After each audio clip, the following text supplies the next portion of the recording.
Pues, Pablo, Pues, bienvenido a mi podcast. gracias, gracias. Gracias. Yeah, that Duolingo's pretty good, huh? I'm Yes, almost dude. at 500 days in a row on Duolingo. Do you So, do it every day? yeah, yeah. Well, I have my streak freezes that save me when I forget, but yeah, almost 500 days of Duolingo. That's dedication. That's Sounds cool, sounds man. pretty good. Yeah. So, how you doing, bro? Good. Yeah, good. Good to It have you. snowed today, so it's cold. I'm It not snowed a super lot happy today. about it, but Yeah, I know you hate the snow, dude. yeah, it is what it is. So, Pablo, let's start with where you came from and what things happened in your life to have you end up being here in Utah with us. So I'm from Quito, Ecuador, but I was born in Ibarra, which is a town close to Quito. Then we moved with our family to Quito, to the capital, when I was 16 because my sisters went to school there. So we all moved. So yeah, that's where I'm from. Quito is an awesome place. I love Quito. And then yeah, I came up on my LDS mission to the Ogden mission, so I was assigned to Ogden, and yeah, went to Provo for the MTC, like the Missionary Training Center, and then So that's your first time coming to Utah. Was yeah, when you were okay. Cool. yeah, first time. Um, yeah, so then did my mission, went back to Ecuador. Uh, my mission president told me to, advised me to apply to Ensign or BYU, and I decided to do Ensign because it was a little bit cheaper. He's a really cool, man. His name is President Yagi. Well, not president anymore, Jeremy Yagi.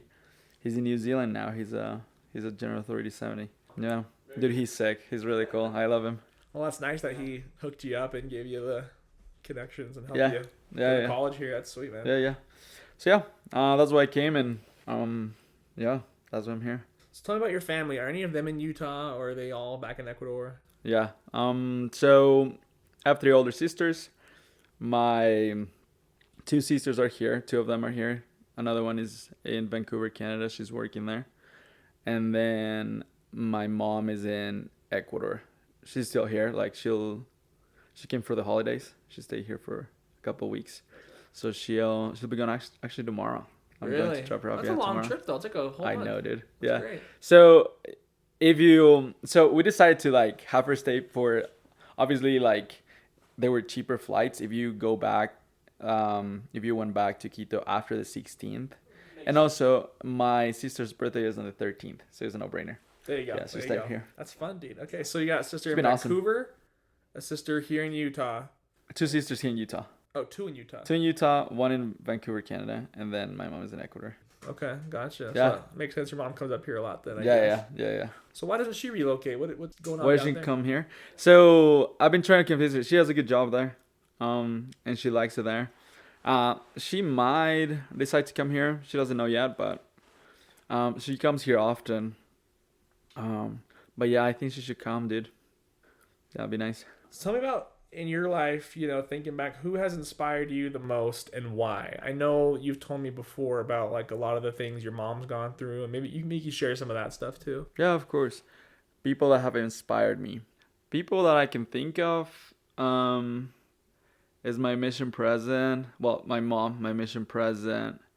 Some people at work too, like, have inspired me too. But I think, yeah, the most influential people for me, I would say, yeah, it's been my mom. She's gone through really hard things throughout her life, and she's made really good decisions, and I've learned from that. Some of the things that happened to her. So my dad died when I was really young. I was 4, and he died of cancer, and it was pretty quick when he got diagnosed of leukemia, and then after when he died. So he got diagnosed like I think 2 weeks before he passed away. It Really? was Oh my way quick. goodness. Yeah. So it was such a shock for my mom. Really difficult. So he died in December, and then her mom died in January. So it was about a month from one death to the other. Like, imagine, dude, like your spouse dies, you have 4 kids, you just bought a home, you're like redoing a life, he dies, and then your mom dies, you know. And my mom was very close to her mom, and it was really difficult. And after that, we went to the funeral in Loja, which is a smaller town in southern Ecuador, and we were going back, driving in our car, and somebody else was driving. It was like my mom's brother-in-law. So, and he was driving, and we got into a car wreck where we On the like way home from on the the way funeral. home. Yeah. So it's crazy. Like, when you're an adult, you start thinking about like difficult things in your life, and then you start asking your family or like friends of advice and things that you need to go through difficulties. And when I started thinking about that, I was really surprised on how she didn't go nuts. And she didn't blame God or like somebody else to like for that to happen to her, but she actually took it like I think the best way somebody can take those things, which was like dedication to her kids and going closer to Jesus Christ and keeping the commandments and doing that, looking for counsel and comfort from God, which is something that I tend to do, right, throughout my life. So Wow. that's Yeah. been really helpful. That's crazy that you have her to look up to. I can't believe all that stuff happened to her. Yeah, dude, it's crazy. So that leads me to my next question, which is like, how has faith in a higher power impacted your life, if at all? Yeah, absolutely. I think it's one of the most important parts of my life. Spirituality is I think the driving force in my life now, and I hope that it always will be. I feel that all the decisions that I make are pointed towards being a better human being, like having a good spirit and giving like positive energy from my like spirit to others, right?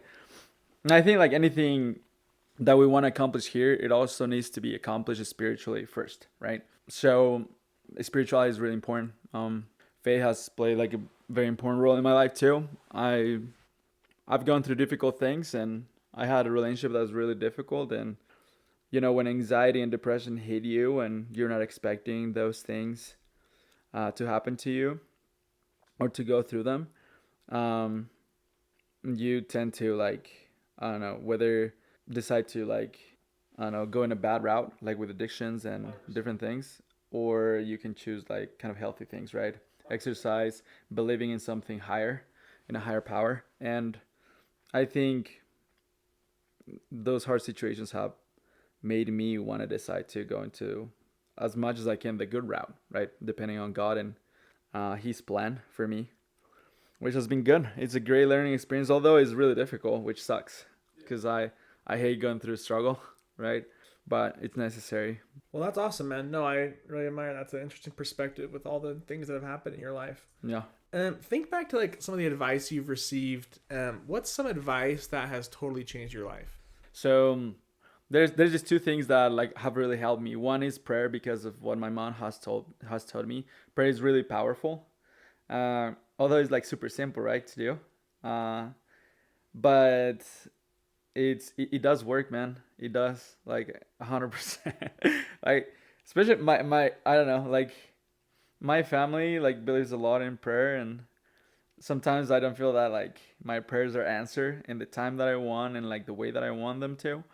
But somehow I feel like when I tell them about the things that I'm going through and they pray for me and they're with me in the struggle, like things tend to be resolved a little bit quicker and in a way that I can't imagine, but it's helpful to me. And I feel that like a lot of it has to do with like their faith and their prayer. So I think prayer is a really powerful thing.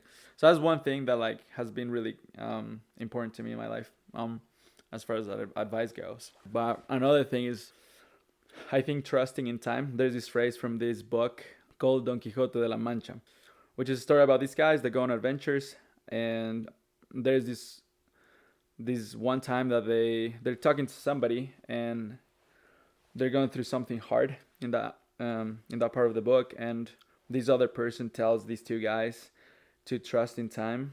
Um, so like the phrase goes, because you're not experiencing the things of the world, anything that has certain level of difficulty seems impossible. So trust in time that tends to give sweet exits to bitter difficulties, right? Which is, I think, a beautiful thing. Sometimes it's so hard, especially for me, dude. I'm not super patient, and being focused on patience and trusting in time, I think it's so important. time will give you like sweet, answers Yeah. to hardship. So Well, that's interesting. I like how in that quote it goes like the first part of the quote, which was, oh, because you're not experiencing in things of the world, hard things seem impossible, right? yeah, Which I think that's so true because a quote that I've heard, which is a lot less elegant, is like the hardest thing that's ever happened to you is the hardest thing that's ever happened to you. So as you have harder things happen to you, yeah, a really hard thing, other hard things that happen in life are more manageable. mm-hmm. Because I mean, you think about it, like I don't know, I feel like I see people get so bent out of shape over seemingly small things, but you just Yes, don't know people's life experiences. That might be the hard things that ever happened to them. Like so true. I'm sure there's nothing that could happen to your mom now that like she couldn't handle. Like she's Right, handled the yeah, worst possible things that can happen. yes. But other people, like I don't know, you're a Beverly Hills spoiled brat, and you scratch your second car, and if that's the hardest thing that's ever happened to you, that reaction you have to a situation like that will be the same as someone who goes through a tragedy, just because it's the hardest thing that's ever happened to you. So I don't Yeah, know. it's so interesting, Yeah, that's you a know. great quote, man. And also like that brings me to think like the nature of this world, how unfair it is, you know? Because for some people there's like really like in perspective small things that happen to them. And to others there's like really really difficult things. And I think faith comes into that, a lot. Where I mean, like why would a girl like from I don't know, like a rich girl have to go through like smaller like maybe problems than somebody in Africa, right? If God is good, then why does He allow everybody to be like struggling so differently, right? Yeah, it's funny you say that because I saw a meme about that. It's like Jesus talking to a kid in Africa, like, I'm sorry, I have to go answer a prayer of a like lady in Beverly Hills who lost the keys to her Tesla or something like that. It's like no, it's so true though. Like just the disparity across the world and like I don't Yeah, know, and even over time, it's like people had it way harder 100 years ago or whatever. Like we just have in some ways, right? Everybody, the human experience has hard things happen, like yeah, people dying and all that. But yeah. I don't know. We're very lucky and we're very privileged to live in this time, like you said. Of course. Yeah. No, I agree. That's something I've always thought about too. Is like, dude, I don't know why I get to live in the circumstances I live in, but Mm-hmm. I do know I'm here and I'm really lucky, and I better make something of myself. Yes. I better, I don't know, leverage my good fortune to do good in the world. You know what Yeah, I mean? exactly. And To have an impact, you know. exactly. You have the ability to go and like choose to have an impact on people. However, that would look like, right? Yeah, yeah. However you define that. Yeah. Well, how do you define success? How do you define happiness? I really like that question. So John Taylor, somebody that we worked with before, right? He works at the Grid, and I really like the way that he describes success. I think it's pretty simple, and I took that as my success concept as well. Like success is closing the gap between your potential and your performance, right? I feel that that's a great way to see success, and if you do that in different aspects of your life, then you'll achieve not only success but happiness. I think joy, peace, right? Because if you do it financially, educationally, spiritually, and all the different aspects of your life, then yeah, you have like peace of mind and stuff. So Yeah, no, I love that quote, dude. John Taylor's got great quotes and a he's a great great guy. outlook on life. Yeah, he's a goat. But I love that because it's also relative to your circumstances, right? It's not Mm-hmm. about like, I don't know, a specific target for everybody to hit. It's your potential. Yeah, Everybody has a slightly different potential. You know yeah, what I mean? Like in terms of a lot of worldly things, like yeah, people have different limitations that set them back, different, I don't know, cards dealt to them in life and stuff, whether it's like a physical limitation or a mental, emotional one, whatever. So yeah, closing the gap between your actual where you're at and then your potential. That's a great way to define it. yeah. So I mean, I know you did sales for a while, huh? How do you like that? You've probably had some cool stories. You've probably been around. Yes, of course, absolutely. So I've been going to different places when doing sales, and there's this. I mean, I guess it's just a cultural thing within the U.S. Like, but it's pretty popular. I guess it wasn't popular for me. The difference between like people in the East and the West Coast, Okay. right? Yeah. So I felt that like the first year that I did sales, I went to New Jersey, and I felt that like everybody in sales was like people in New Jersey because that's the only thing I knew. Yeah. And they're like really quick in like everything, dude. Like to answer any objection or to like get you off the door. You have to be so quick and precise with your words when you're It's knocking good that doors, that's dude. where you started. Yes. Yeah, because people like me who started in way chill markets where people are like, "Really? You're gonna come to my house and do that for me? Thanks." Like Right. people That who would never happen to me, dude, in New people who Jersey. never even heard of a door-to-door sales. I'm like, "Oh, hi there. Come Oh, on nice. in." Like, Yes. yeah, that's how I start. That's why I Wait, started where so did you hot. start? Was it in Maryland or? No. It was in Oh, New England. no. That was the worst, dude. That was like that's kind of by New Jersey where people are worse. I started in Mississippi. And then Okay. I went to Indiana, and dude, everyone's so nice and so chill. Like Southern hospitality is like a legit thing. Like Dude. in Mississippi and Indiana. Mississippi, I was there for like a week, and then I don't know, we had operational problems or whatever, so Yeah. we went up to Indiana for like a Yeah. month, and then Columbus for a week, and then New Hampshire. How was Columbus? I didn't like it. Oh, Not for really? me. No. Okay. And I think it's just because I don't know. I was so new at it, and when you're in Columbus, they got people knocking on their door like multiple times a week. They're just so many, Really? there's just so many salesmen, I guess, in Columbus. So people are a lot quicker, like you're saying, versus like, well, hey there, come on in. Like, what can I do for you? Yeah. Like, Dude, that's people the were- best, man. People were so nice. It's so easy. Yeah, in the East Coast, that in doesn't happen, bro. Indiana. Dude, there's one time. It's so funny. I literally like had this family. This is my first week. This is still in Mississippi selling. It was like a nice old couple, and they're like, "Yeah, we'll think about it." Blah blah blah. And the lady wanted to do it. The husband's like, "We'll think about it." And I'm like, "Yeah, no worries. Here's my number. Give me a call. Like whatever." Sure. You should never do that. But it ended up Right. happening. And then later that night, it was like dark outside, maybe like 9 o'clock or something. And I'm just in a whole different. Actually, it was a whole different neighborhood because that same day we got kicked out by cops. You had to go to a different area. So I'm like across town, and she calls me like, "Hey, let's do it." So I'm like trying to help her set it up over the phone, and I'm like just in front of someone's house. Like I put my like Segway down. I'm just an idiot, you know what I mean? Like I'm just an idiot. Wait, were you talking to somebody while you were selling somebody on the phone? Well, here, so I it was like I knocked on a house and then I left, and then I was like answered the call. And Okay.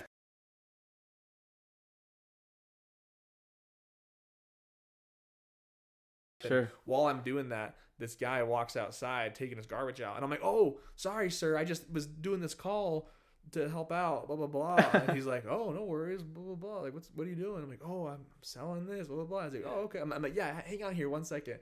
Yeah. So I finish up with her, and then I'm like, "Hey, bro," and because he like waited for me to finish up my call, and he was just like standing like, kind of like he a few feet away from you. Like, "Oh, cool, what's going on?" But and I told him like, "Yeah, hang out here. You're gonna want to hear it. I don't know, something." Oh, okay. And so then he's like waiting for me to finish my call. She signs it. I'm like, "Great, okay, blah blah blah. Well, they're gonna come by your house tomorrow or whatever."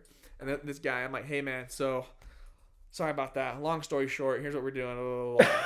And he's like, "Oh, that's kind of interesting." Huh? And I know he's asking buying questions. Like they show like a little bit of interest, and so you're like, "Okay, sweet." So I ended up selling him too. It was so you did? funny. Yeah, that's fun. I was sitting like I don't know in his driveway for like 20 minutes on this phone call, and he comes outside, and I sell him too. That's crazy, so dude. Indiana's way funny too, because like it was so chill, dude. I'll tell you, like my best week ever was in this neighborhood. I got like 30. This is my second week of doing sales. I got like 30. No way. Yeah, and it was a no soliciting neighborhood too. Dang. People are just that is chill. Crazy, dude. But by the way, like doing it like your second week and you sell 30. Yeah.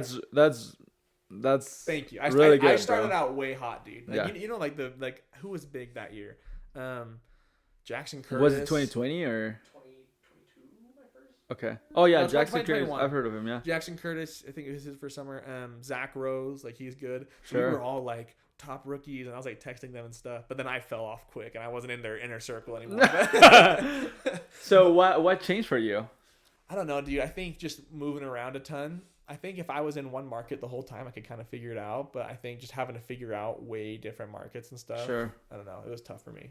But yeah, that's difficult. You need to build like the expertise in every market. Yeah. Every time you move. Yeah, exactly. So it was like a learning curve every time I moved, and then it was like I don't know. Like New Hampshire was completely different than the first like half of my summer, so it was just different. But yeah, doing it single, loved it. Doing it married, didn't love it. But really, no, sales was fun, dude. But one of the funniest stories for me was I was in this area, dude, and there was some like Saturday, like a marathon day. I had just been working my area so well, dude. Like it was one area I had like 30 deals, and there's this guy I talked to, and he was quick. He's like, no, no, not interested, whatever. I'm like, all right, cool. And later in the day, across the street, I was talking to his neighbor who was out grilling something. Like, oh, you got anything for me? Ha ha, whatever. And that guy who like was quick with me and said no was there too. But I'm like pitching, they were out like hanging out together. I'm pitching the one guy, and then the neighbor who was like quick with me earlier goes to his house, and he's like, I'll tell you what, if you can get that guy to sign up, I'll sign up too. And I'm like, all right. So I go back to the house, the guy that told me no, and he's like what are you doing here again? I told you no. I'm like, listen, I got a deal of a lifetime for you, bro. I don't know. I just had so much confidence. Like it's true, dude. Like getting like your 10th sale is in a day is way easier than like your first or second. You know what I mean? True. Because you're just like the guy around there. Yes. Anyway, your confidence is to the roof. so I ended up getting that guy. Easier. I got that guy who told me no the first time. I ended up getting him, and then the neighbor, and then I was going to a different part of the area I hadn't been yet. So you got the guy that said no. Yeah, the first time. That is so funny, dude. So funny. But the craziest thing is after, like, I was just on top of the world. I had so much confidence, dude. I was going in this one part of my area I hadn't been to yet, and I guess I don't know. Rumors had spread about me. People had seen me around, and this guy typed out a custom piece of paper and taped it to his door, and it said no soliciting. That means you, hoverboard guy. And I was like, let's go. He's seen me around. He knows me. I knocked on his door, and I'm like, hey, bro, I don't want to sell you anything, but I want to keep your sign. That's pretty awesome. He's like, F you, go away. F out of here. I'm like, all right. But yeah. No, it was fun. Dude. So yeah, I'm sure. That is crazy. Yeah, but tell me where are all the places you've sold at, bro? You've been to a lot of places. Yeah, it's a great question. So, I mean, pretty much in the East Coast, New Jersey, Delaware, Pennsylvania. So you move around a lot, right? Doing sales sometimes in one single summer. Then Ohio. Been to Texas, Washington, Minnesota, Oregon, Maryland, Wisconsin. I mean, pretty much when you sell, I guess you just move around a ton. Yeah. Which is abnormal for like a normal, I guess you'd say normal job, like a regular whatever, which gives you like a really good opportunity to know so much about different like social, cultural, places. That was my favorite thing, dude, was meeting all the different people, all the different cultures, all the different Indian people, man. Dude, Indian people are the best, bro. So chill. You know, you see all the shoes on the front porch, you're like, oh, this is going to be a great house. Yeah, the sandals, like, oh, I'm going to be there. The brown ones. Dude. Yeah. There was one neighborhood, dude, I remember. This was actually in New Hampshire. It was all right by like this like Hindu temple or something like that. So there's a ton of guys who are all Indian who like all worked at Intel or whatever. So it was funny because when I got to be friends with some of them, I'm like, oh, you know Prakash, Raj, this guy, like, do you work at Intel too? Yeah, how'd you know? I'm like, software engineer too. yeah. Like, you work at Intel? It's like, yeah. What department do you work for? Yeah, it's so just figure funny. out where everybody works. Yeah. No, it's so fun. And then they get like in the WhatsApp group, like, hey, get this guy going. Yeah, love WhatsApp groups. Fun, dude. What's your favorite place and least favorite place you've been to with all your sales experience? Favorite, I would say Oregon. Least favorite, Maryland. Really? Yeah, 1,000%. That's funny because I was in Portland with you for that summer, and I think Portland was my least favorite place. Why was it? I don't know, dude. It was just like, as far as the selling goes. As far as the selling goes, I don't know. I just wasn't as. I don't know. It was a more competitive market, which I wasn't used to. Then again, I did start out hot. I had like 20 my first week, and then I just went downhill. I don't know. That's a good point. Maybe it wasn't Portland. Maybe it was just everything else going on for me that made me not like it. But I think that's how it is, like the most important things in your life affect like a lot of different things, whether positive or negative. Yeah, your head state, your mental health in that moment in time definitely affects your sales performance. Yeah. All right, Pablo, let's get into some Utah questions. So tell me your favorite thing about living here in Utah, and tell me your least favorite thing about Utah. Favorite thing, I think, living close to my mission, because I developed a lot of friendships there, which is like way nice, right? Do you spend a lot of time up in Ogden? On my mission, or like now? Or like now. Now, not a ton, but every once in a while I go up there. But it brings back all the memories. Imagine going to your mission like, I don't know, once every 3 months. You know what I'm saying? Yeah, well, yeah, and that's good that you like it so much because I don't know if Ogden's the best that Utah has to Of offer. To course, be yeah, yeah, honest. yeah, yeah. They call it the armpit of Utah sometimes, Yeah, right? I'm sure. Have you heard of I'm that? sure people say that. Yeah. Yeah, but I mean, obviously, for me, the most important thing is the people. Although, I mean, it sounds kind of cliche, but I mean, it's just the reality of things. People are just when people like make a big like a difference in everything, right, in your life. So yeah, it's a blessing to be close. So I like Ogden. I like being close to my mission. I also like as far as like other things, I love going on lakes. I love lakes. I love wakeboarding and wake surfing. So Lake Powell, my favorite place in the state, I think, in the world probably. Really, Lake Yeah, Powell. Okay. yeah. Why do you like that So the so red much? rocks, man, the red rocks are really beautiful. Also stargazing at night. Oh, Um, is Lake Powell kind of far away from like towns and stuff? yeah, I think so. Yeah, yeah, pretty far. Yeah, so it's pretty nice. Like so, and then some that you said like dislike least favorite. The cold. I thought about this. Cold. The cold, man. I don't like the cold, and obviously it's not just a Utah thing, but I live here, so the cold sucks. You're more of a boating and a beach bum kind of Yeah, guy. yeah, You don't. yeah. You into like the hiking and outdoorsy stuff at all, or? Hiking, I don't love it, but it's okay. I love camping. Camping is super fun. Yeah, and running outside sometimes pretty nice too, by the Utah Lake. What's your favorite place to eat at in Utah? Rhodesia. Have you been? No, I haven't. Is that unique You've to never Utah, or been? is that I've never been to Rhodesia. Oh wait. Yeah, it's my favorite restaurant. It's a Brazilian grill. So they bring you out like the food and sticks and stuff, like meats and all that. It's like Tucanos. You probably have been there. I also have not been to Tucanos, but I've heard Really? about it. You've never been to those places? That's We crazy. gotta go over. I've been to Fogo de Chao, like Never in even any heard of place. that. Okay, so it's like I think it's franchised. It's the same thing. So your favorite place to eat in Utah is Brazilian grill. Yes. Love that. Yes, dude. You should go. Yeah, Yeah, we it's gotta pretty. go. It's pretty good. It's way good. Tell us some. Hit us with some fun facts. Tell us about Pablo. Fun facts, weird facts, maybe lesser known things about you, unique things. Fun. Yeah. Okay. Unique things. Fun facts.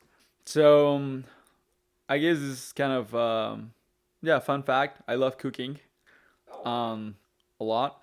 I cook all my meals pretty much. Um, I'm obsessed with soccer. Dude, I follow soccer so much. What's your club? Do you have a specific club? Yeah, Chelsea. Oh, I didn't know you were a Chelsea guy. No wonder I didn't know. They've been sucking the last few years, bro. Yeah. So yeah, Chelsea's is my favorite club. It hasn't been forever. Okay, so like I'm a Messi fan, so I have to like Barcelona, of course, because his club, he loves it. So I semi support it, right? But in the Premier League, I really like Chelsea because Moises Caicedo is playing there.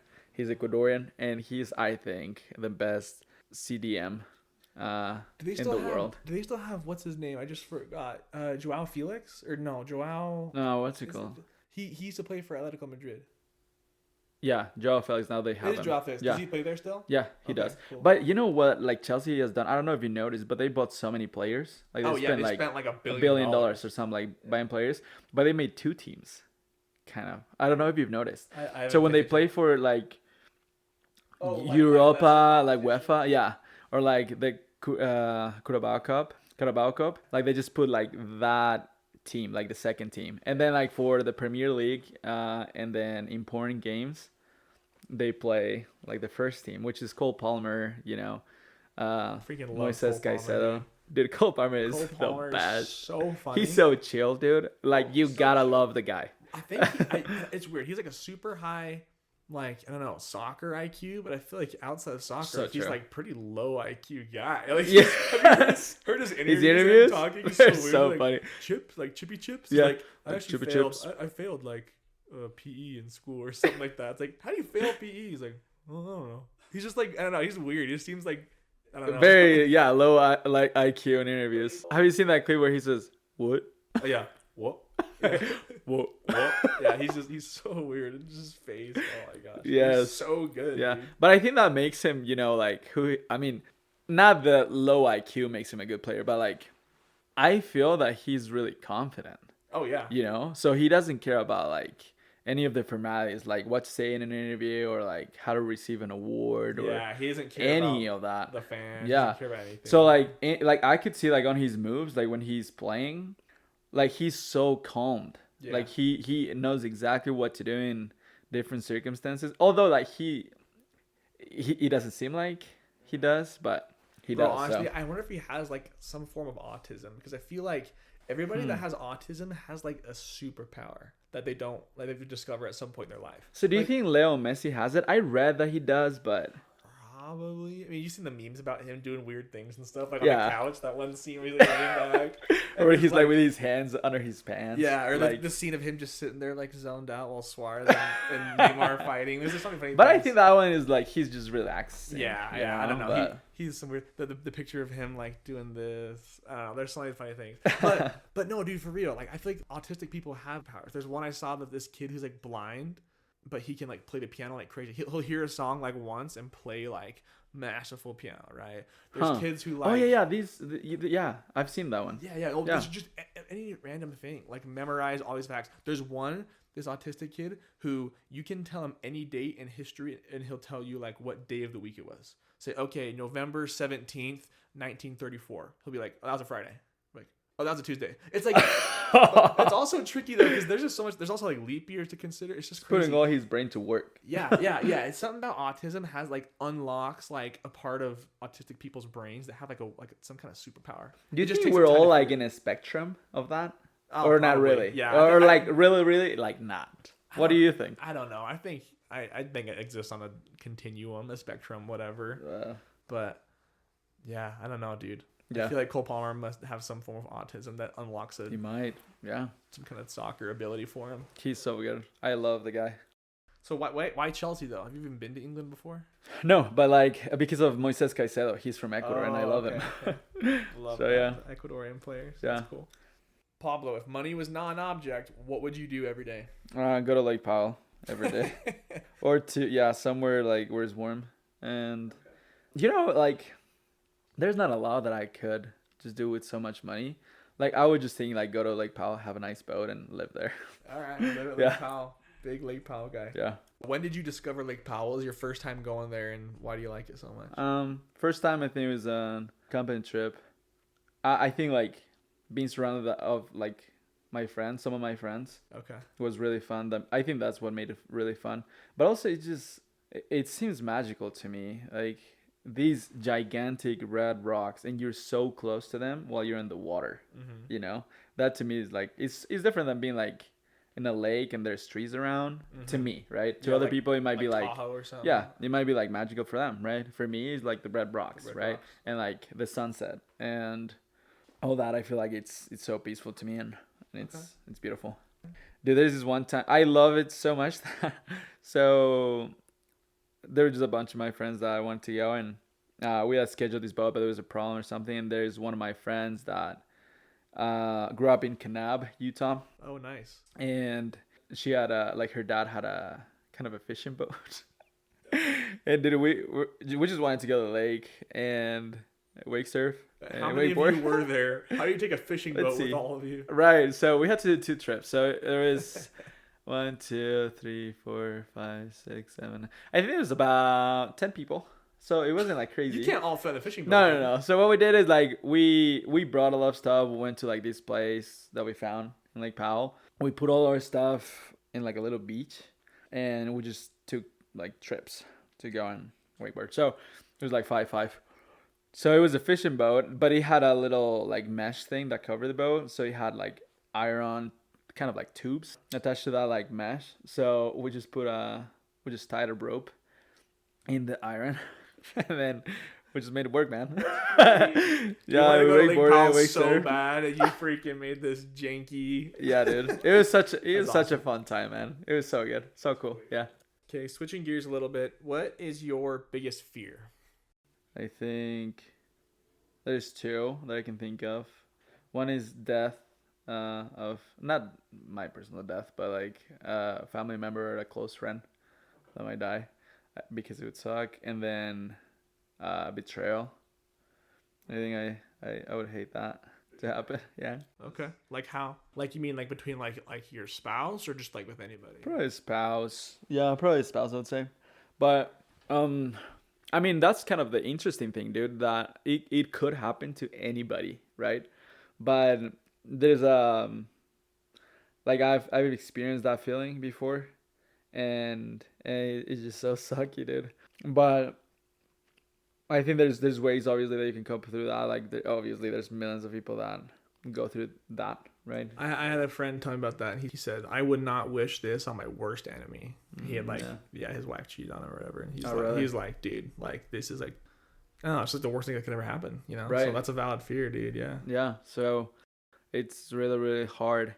So I think those fears, but besides that, dude, I'm not scared of much, I guess. Maybe Lake Said Powell that. getting drained. That's your biggest fear. Drinking, man. Oh, that would suck, bro. I would go and try to find some, yeah, You have to fight a fire so they drain all the water out of Lake similar. Powell. So what impact do you want to leave on others before you die? I think I want to make sure that they know that I love them, meaning that I care about them. I think that'll be enough for me. In closing, what's one thing you wish people knew about you? You don't always get to, I don't know, express the deepest feelings of your heart with everybody you ever talk to. Sure. So if there's one thing you could let everybody know that doesn't know you and that people that do know you, what would it be? Right. I think it's the same as the impact that I want to give. Is just that they know that they might know that I do care, like deeply, dude, like genuinely, I do care about people. Even though sometimes like my face might not say that, or like I might not like show it too much, but there's a lot of things that I process in my brain and that I do, like in actions, to make sure that they know that I do love them and I do care about them. I love planning things for people, right? I love trying to show that. Sometimes people might not see that, but I do care deeply. Love that, dude. Yeah, love people a lot. Good. Well, hey, thanks for being a person of Utah. Thanks for coming on the show. Of course. Thanks, James. Thanks for having me. Take it easy, bro. Yeah, thank you.